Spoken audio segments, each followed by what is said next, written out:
All right, this is a special show, and I'll explain a little bit more in a bit after people trickle into the room. But we're going to be talking about the 49ers' future. We're going to be shooting down a lot of the speculation that isn't based in any sort of fact, or I guess I should say math, because the salary cap becomes important now when we talk about the futures of players like Deebo Samuel, George Kittle, Brandon Aiyuk.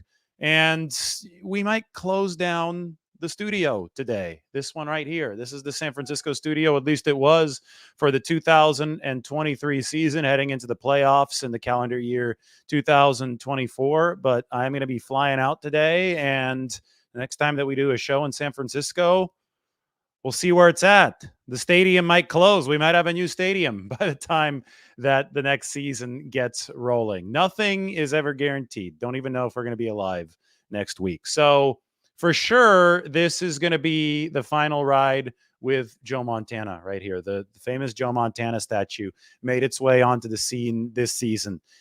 Montana is 16, obviously. 17, we're not really sure who that is. We don't flip that around until the 49ers win the Super Bowl. And obviously, that didn't happen this season. 17 jersey also is going to be packed up. Andrew Luck, meanwhile, the connection to my Stanford era, that's probably going to stay in San Francisco for other reasons. But Joe Montana is getting packed up and shipped today. And then we'll see what happens next. You'll see Joe Montana in another location as soon as, well, you won't see him tomorrow. That's for sure. I don't think it'll be that fast, but you'll see Joe Montana in another location very, very soon. Anyway, we're talking about 49ers future. Let's be smart about 49ers roster takes. I've seen so much stuff like, oh, they're going to have to pick between Aiyuk and Deebo Samuel. Oh, they'd be better off trading George Kittle right now. And it's like, guys, first, this was the number one offense this past season.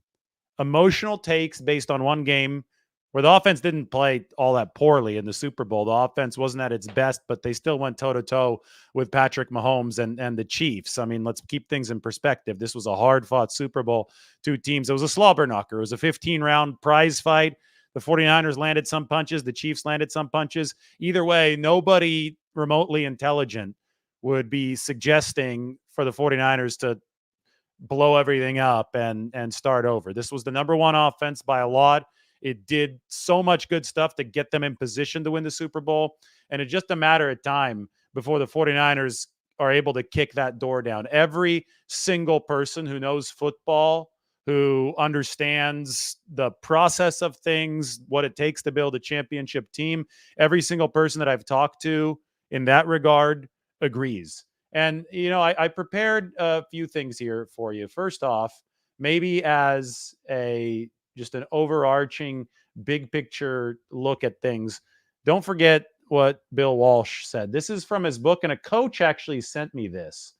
A coach, a football coach who reads Bill Walsh's book, The Score Takes Care of Itself. And this quote right now, I think, is the most important as we enter roster building mode for the 49ers this offseason.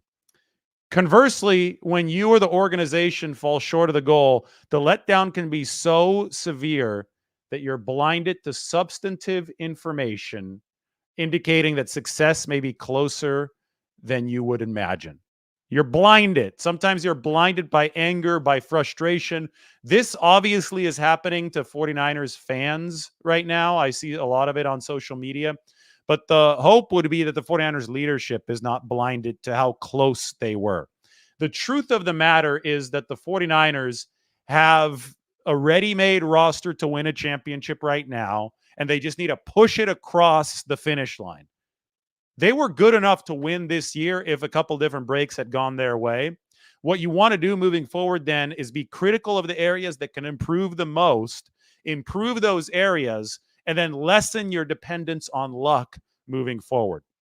When the Chiefs recover 6 of 7 fumbles in the Super Bowl, you look at it and say, on a better day, we probably would have won that game. It wasn't a better day. I get it. So how can you control your chances of having a better shot at the Super Bowl title next year?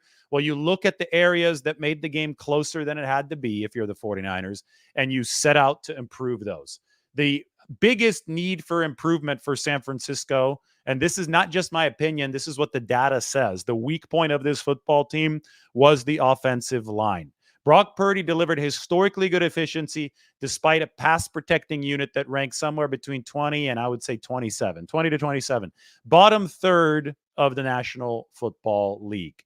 So you improve the offensive line, specifically the right side, in any way that you can this offseason. That would be the way that I chart forward for the 49ers. But outside of that, you've got all these skill position players still under contract. And when I say let's be smart about 49ers roster takes, well, this is probably the one that I most need to get out there because a lot of people are saying, okay, well, they lost. They need to trade Deebo Samuel. They need to trade Kittle. Even people that say the need for improvements to the offensive line, they say that the way to get there is to trade these players so that the 49ers somehow have more resources to invest more in the offensive line. Well, to that, I tell you, there is not great relative salary cap benefit to trading Deebo Samuel or George Kittle because they've already paid these players and they've already restructured these players, which means they've given them money in the form of a signing bonus.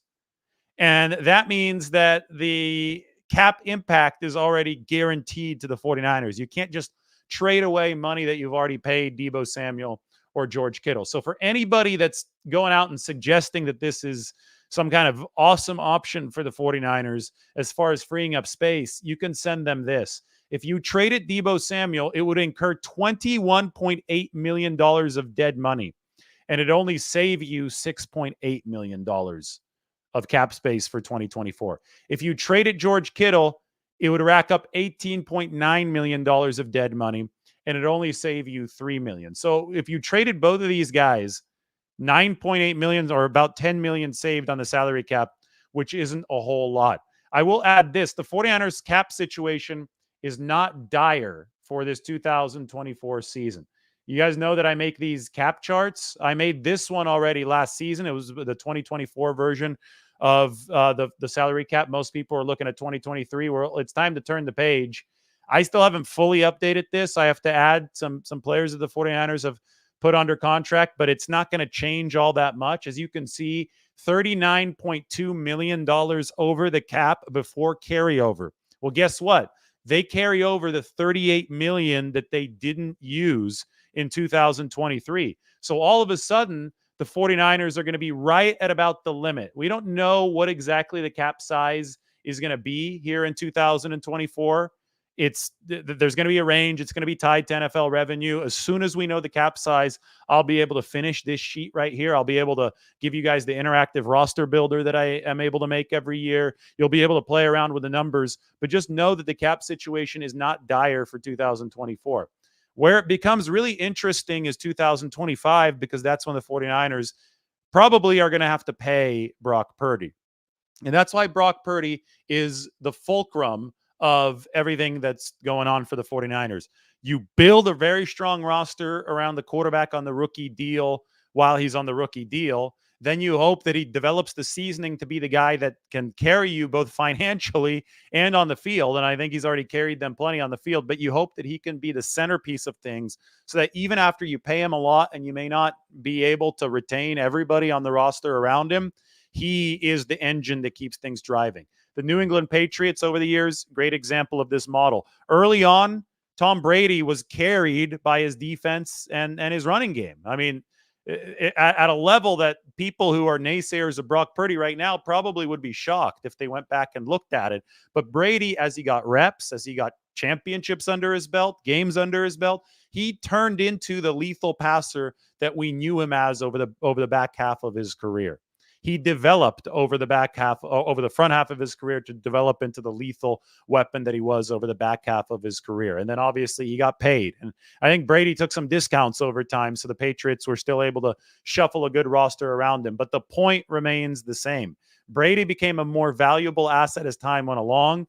He obviously was compensated as such. And also, as he was compensated as such, he needed to be that impact maker on the field because the roster that revolved around him was not as good as the roster that was around him earlier in his career. We're still in that first part of Brock Purdy's career. And the difference between him and Tom Brady is that, well, he's been a whole lot better than Tom Brady in his first 2 years in the National Football League versus what Tom Brady was in his first 2 years. In fact, Brock Purdy's been historically good in his first, let's say, year and a half. in the NFL. We haven't seen this kind of efficiency from a quarterback that is this young. He's at the top of the entire league. So the 49ers can absolutely still have their cake and eat it too here in this 2024 season. When you look at the financial structure, when you look at how everything is set up, and we can always go back to Bill Walsh's quote. When you look at how everything is set up, then Bill Walsh said it here in his book, The Score Takes Care of Itself. Do not think that you're further away than you actually are just because you are blinded by emotion. But again, there is so little salary cap benefit to trading Deebo Samuel or George Kittle. I think it underscores the main point that the 49ers are going to want to keep this gang together for at least one more season. There are natural outs to a lot of these contracts after this 2024 season that the 49ers have built in to their long-term thinking. They haven't hit those natural outs yet because the original plan was to draft a rookie quarterback in Trey Lance and then ride out with Trey Lance, develop him. He was obviously going to be inexperienced for the 49ers, but develop him with a great roster around him. The 49ers have actually taken a step past and forward of that process when they got Brock Purdy instead of Trey Lance, because Purdy obviously better than Trey Lance, obviously more polished than Lance, already delivering those number one QB results, but they still have the insulated 45 roster around Brock Purdy, which you can build when a quarterback is on a rookie contract. Again, the major inflection point is going to hit in 2025 when you're finally eligible to pay Brock Purdy because you're not able to pay him now. But until then, the 49ers should keep on doubling down on trying to kick that championship door down. They would have been there this year if not for a couple bounces. That's just the truth of the matter. If that pisses you off, well, you can go ahead and be mad about it, but it is the truth. So you look at what this quote says, and it definitely applies to the 49ers right now. It's important for their front office to not be blinded by the fact that they are damn close to getting this all done. Final ride with the Joe Montana statue in this studio. Fitting because we're talking about Bill Walsh. No updates right now from a news perspective for the 49ers. I'm checking the WhatsApp to see if Mike has said anything, and he hasn't. So stuff, it seems, is finally quieting down. As you probably know, if you're watching, I did not rest following the Super Bowl. I made it straight back from Vegas. I got back in the studio. I started working. There hasn't been a vacation for me yet. It was a 20-game 49ers season. I have good memory. Yesterday, I went through all 20 games without looking at my notes. I went and I did it in order. That was a lot of fun. Will I get some rest? Maybe at some point, but I feel that I'm having to talk a lot of people back to sanity over the course of the past week. And I'm just doing it by spitting facts. I'm just doing it by giving perspective. We criticize where we need to criticize.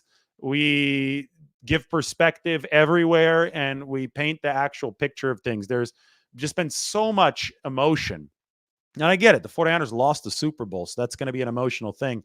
But I think that people who are paid to do this or supposedly are paid to do this have been letting the emotion of things bleed or too far into their coverage, or even worse, what they're doing is they're trying to bait the emotional reactions out of people. And that's just not cool. That's not fair. That's not productive for anybody. And what I've been trying to do here over the past week since the Super Bowl is to keep things even keeled, to keep things reasonable as we look to what the 49ers can do to take that next step over the hump, because the obvious organizational goal is to win that Super Bowl. And they got devastatingly close this year.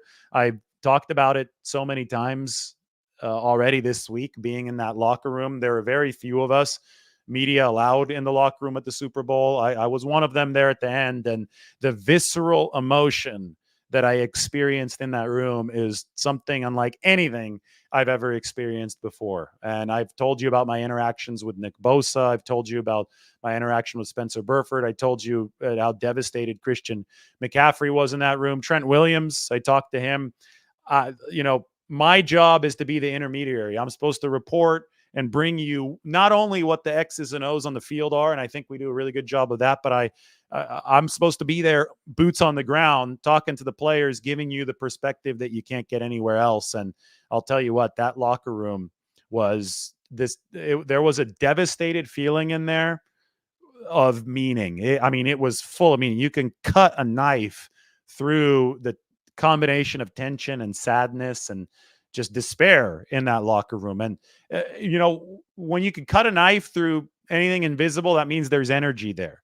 There's latent energy there. It is in that room, and it is the 49ers job now, and everything that they have built for as an organization, all the structure, all the leadership that they've tried to make sure is fortified, everything that they built is now going to be tasked with turning that latent energy, which was of the tragic nature, right, on Sunday night.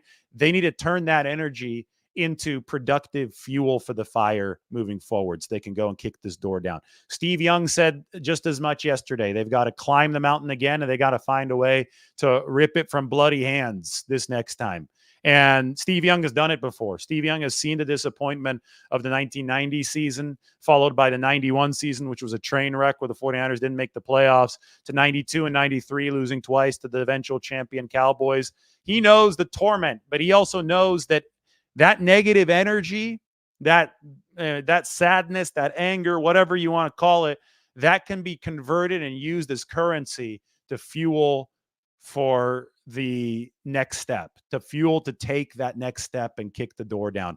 And that's what the 49ers have to do now. They need to use all of their organizational might to take that next step, which is why productive discussions are the only discussions that are going to be reflective of what they're actually trying to do. There are going to be a lot of people that say that they're covering the team, but they're not covering the team. They're just venting.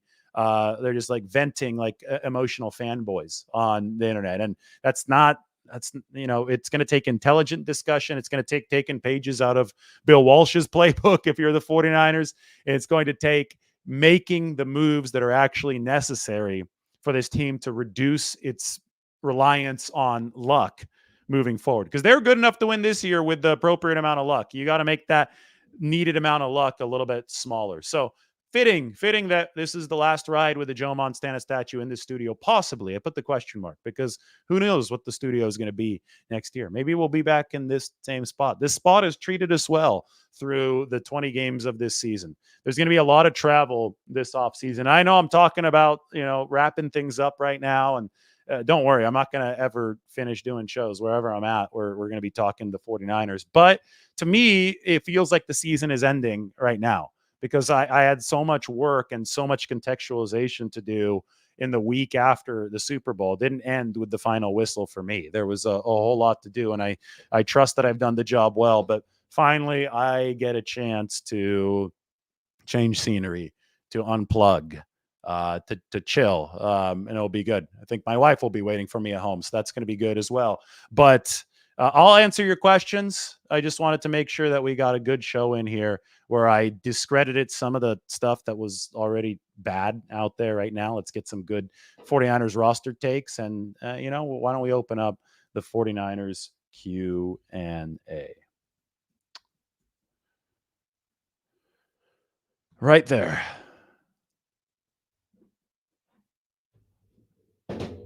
Oops. Just dropped something on my table there.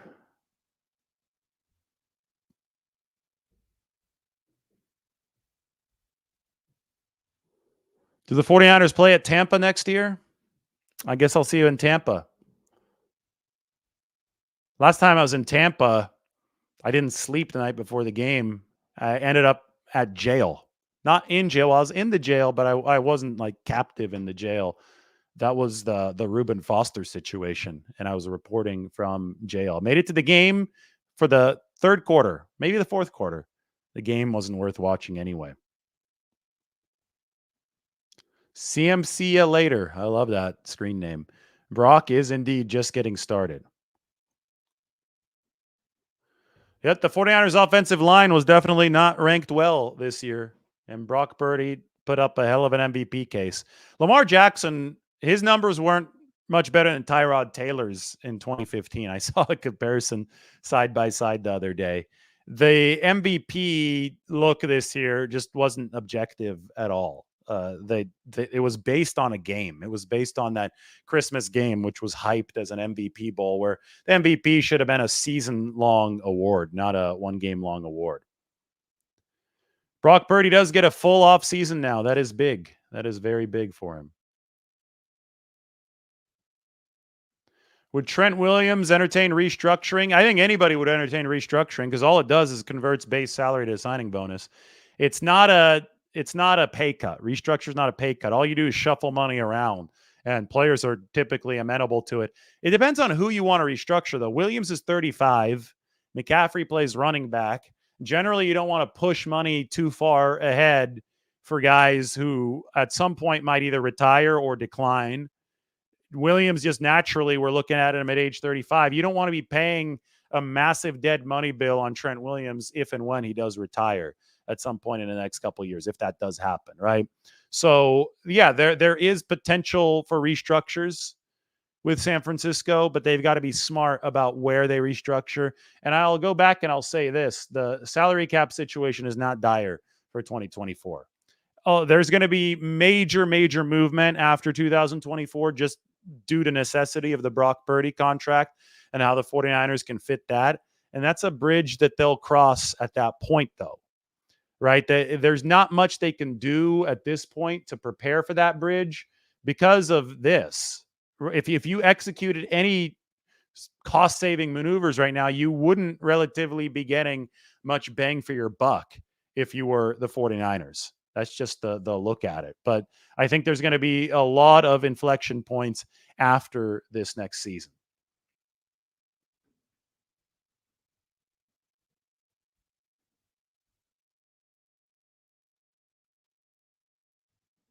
Thank you, Steve. I appreciate you very much. I think that my content has been helped by the data revolution in football because we actually base our stuff up with facts here. We're not just spitting baseless opinions to sound critical or to, score points with people who don't matter. We try to base everything in data, and there has been a true data revolution across the NFL. The material I've had a chance to work with over the course of the past season has been deeper and more extensive than ever before. And for that, I'm very, very thankful. Can the 49ers bring back Jimmy Garoppolo on a discount? It's funny. We talk about the 49ers backup quarterback plans, and it seems like reputation repair quarterbacks are the ones that might be the trend for them because they take that backup position really seriously now. They saw what happened in 2022. They said, okay, we're going to make sure we have a high upside backup. So they got Sam Darnold this year. Assuming that Sam Darnold prices himself out of the 49ers market, I think that he might get a shot to compete for a starting job somewhere. Assuming that happens, I think the 49ers are still in the mode where they don't want to go to somebody like Brandon Allen if they have to go to the number 2 QB. They're going to want a little bit more fortification there. If Garoppolo is in total reputation repair mode following the positive test for whatever medication that he didn't get cleared, I saw that with the Raiders yesterday. If, after all that happened in Las Vegas this year, that's somebody they can bring in at a minimum plus incentives and he's happy with it, it wouldn't shock me, to be honest. Now, I do know that the relationship between him and Shanahan was always a little bit strained, especially after that Trey Lance trade up in 2021. But Jimmy stayed aboard. He was always a professional. There was never an issue with him in the 49ers locker room. And Brock Purdy only speaks really highly of him. I don't know if you'd be able to get him at the price point that the 49ers will need for their reputation repair backup, but it definitely is worth watching. He also would be suspended for the first 2 games. So that's another thing that you'd have to consider if you're the 49ers.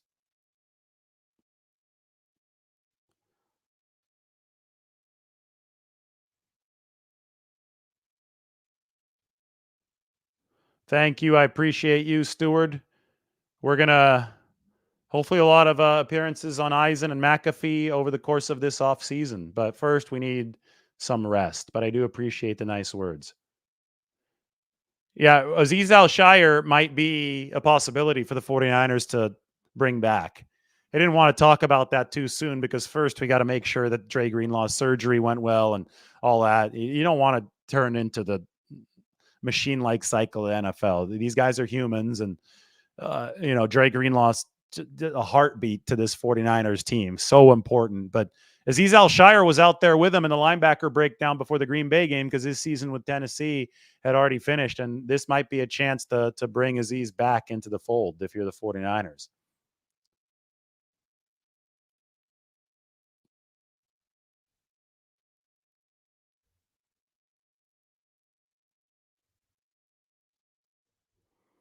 You were so close to seeing the back of that 17 jersey. One of the many perks of the 49ers potentially winning the Super Bowl. When we do reveal the 17 jersey at some point in the future, we'll have Margot do it. Margot is going to be the official. It is the jersey. Actually, I would say technically belongs to her. It's up there right now, but we'll flip the jersey around at some point. 49ers have to win the Super Bowl for that point to come. Appreciate you, Vic. Thank you, everybody. Vic from Canada. It looks like, right? Canada. I see the CA there. Thank you.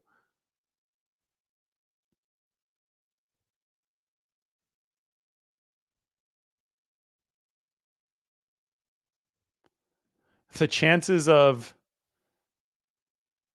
Rice and Gore's kids ending up here. I don't know. Probably not too high. I mean, the chance of any player ending up with the 49ers when they can end up with 31 other teams, mathematically, I think puts the chances to be a little bit lower.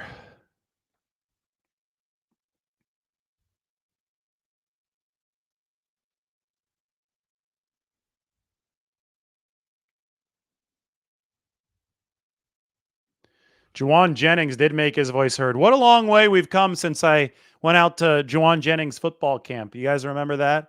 Went out to his football camp in Murfreesboro, Tennessee. That was shortly before I left out the training camp, and I interviewed Juwan Jennings. Might have to do the same thing out there this season. Give him some more publicity. But Juwan probably back with the 49ers. He's going to be a restricted free agent, but I think that's somebody who the 49ers will prioritize to bring back.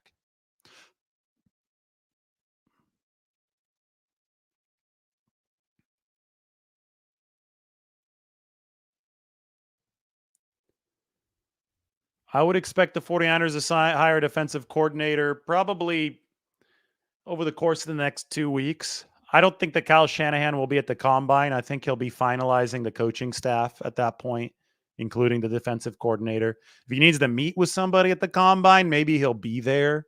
But I would expect it to happen over the course of the next 2 weeks. I think you're going to want a defensive coordinator in place before the floodgates of free agency open in mid-March.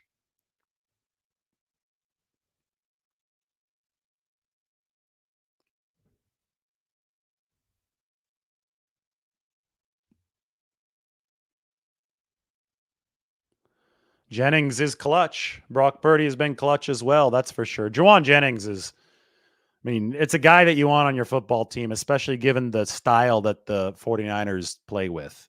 They are a physical team.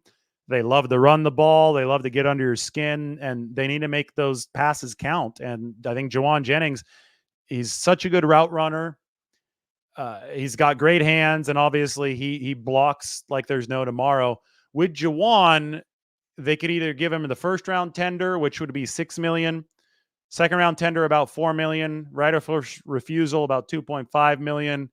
I don't know what his what his market would be like around the rest of the league. You can obviously test that as a restricted free agent. If the 49ers want to bypass the entire RFA process, they can try to sign Juwan Jennings to a contract before they have to tender him as a restricted free agent. That's what they did with Colton McKivitz last season.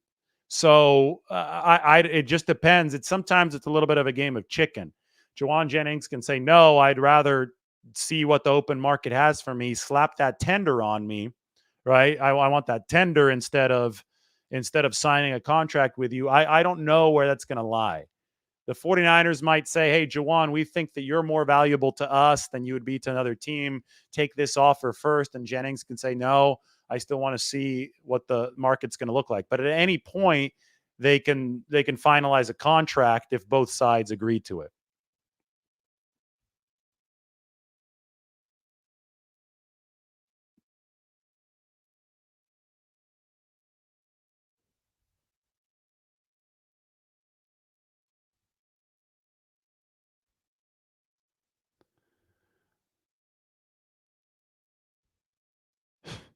Best Buy reported that the biggest buyers of new TVs after the Super Bowl are 49ers fans. Yeah, I saw some of those videos.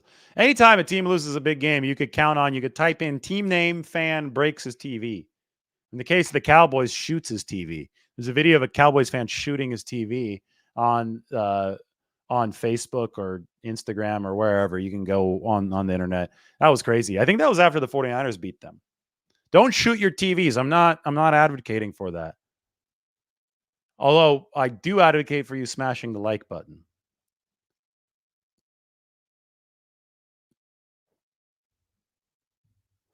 Jawan Jennings is indeed 26 years old. I think somebody asked that question. Sorry, I didn't get around to answering it. But thankfully, we got a good community in the comment section.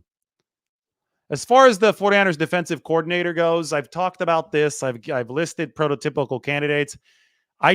Kyle Shanahan's probably going to meet with every type of candidate here. He's going to go with the veteran coach, the experienced coach. If he can get Belichick in the building, great.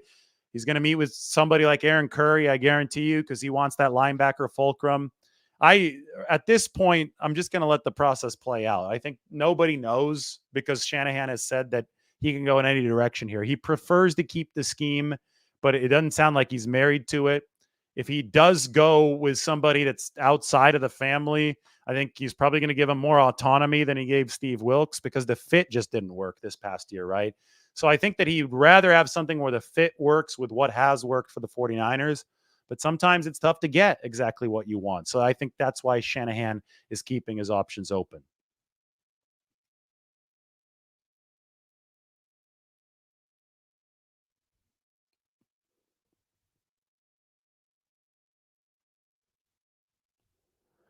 Chris Kiffin has been with the 49ers before.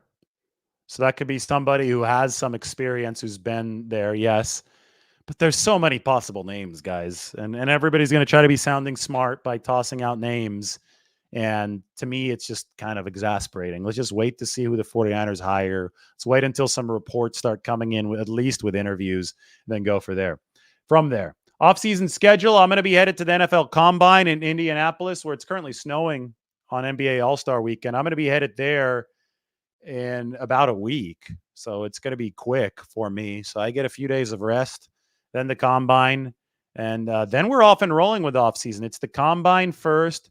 Start of the new league year, as I read my calendar right here, is March 13th, but the free agent tampering window is March 11th. So Combine for me from February 25th to February 29th, then another week of a little bit of a break, and then March 11th tampering period, March 13th new league year.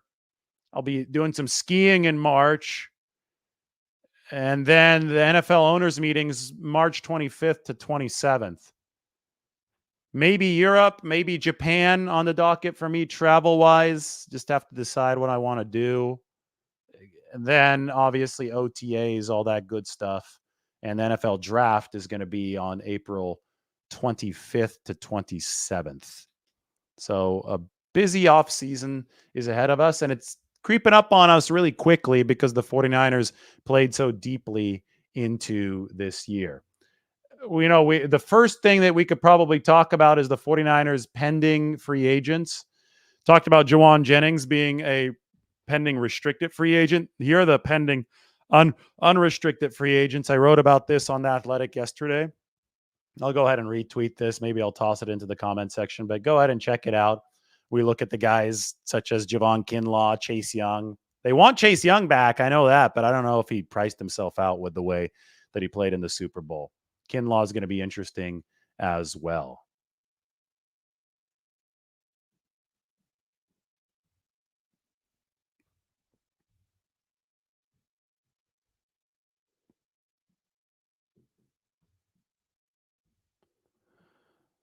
I think that people with the Bill Belichick thing, people are hopeful. They like big names. The one reason that Belichick would consider this potentially, I'm just speculating, is that he's unemployed right now, right? And he loves football so much that he would want to do something. And then if you expand into that, then he knows and likes Kyle Shanahan. They have a relationship. Kyle Shanahan, I think, actually grabbed his number after the Super Bowl in 2016 season, right? When the 28-3 game. And at the combine, after Shanahan had gotten hired by the 49ers, the combine that year, Belichick actually met with Shanahan and they either went through that game or they had a productive meeting that Shanahan still looks back on. Obviously, following that is when Belichick called Shanahan because of his respect for him and said, hey, you can have Jimmy Garoppolo for a second rounder. And that was obviously a really good trade for the 49ers. That trade ended up being very productive for San Francisco. So the relationship between Belichick and Shanahan is a good one.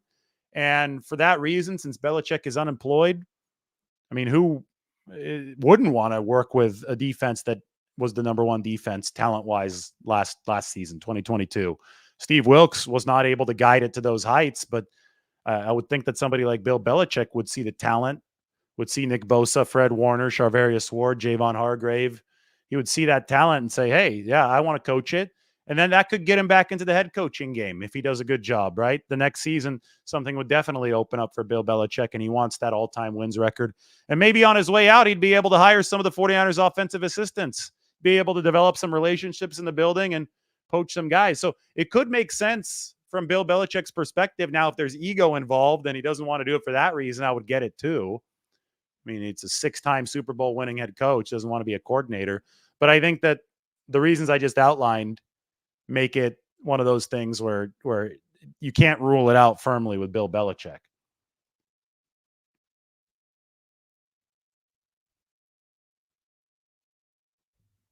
Go for broke. I love the sarcasm. Let's go ahead and trade every single player since we lost one game. They went toe-to-toe with Mahomes, toe-to-toe with Brock Purdy going toe-to-toe with Mahomes in a Super Bowl. Shanahan and Andy Reid, I mean, this was as close as it could get. Kansas City won the game. 49ers need to lessen their dependence on luck. I say they do it by investing in their offensive line. But, I'm not going to give you specifics right now because I'm just now getting to offseason mode. I'm researching the players. You guys know I delve deeper into it than anyone. But they pick 11 times in the draft, but that first pick isn't scheduled to come until number 31. It's not easy to find tackles in the draft that can play right away, much less past the first few picks of the event. So it's not going to be easy for San Francisco. But I think if you're looking for an area to take a really good roster and a contender and push it forward to the next level, it is that offensive line. And with that sarcastic comment, we could finish this up. Maybe for the last time, and this is definitely the last ride with Joe Montana in this studio. I might try before I fly out to talk to you guys again, but I got to pack Joe up. Got to put him in the box right now. So Joe Montana heading into the box. I hope you all enjoyed the year of coverage. It's been my honor, right? It's been an honor to go here and talk football with you every day.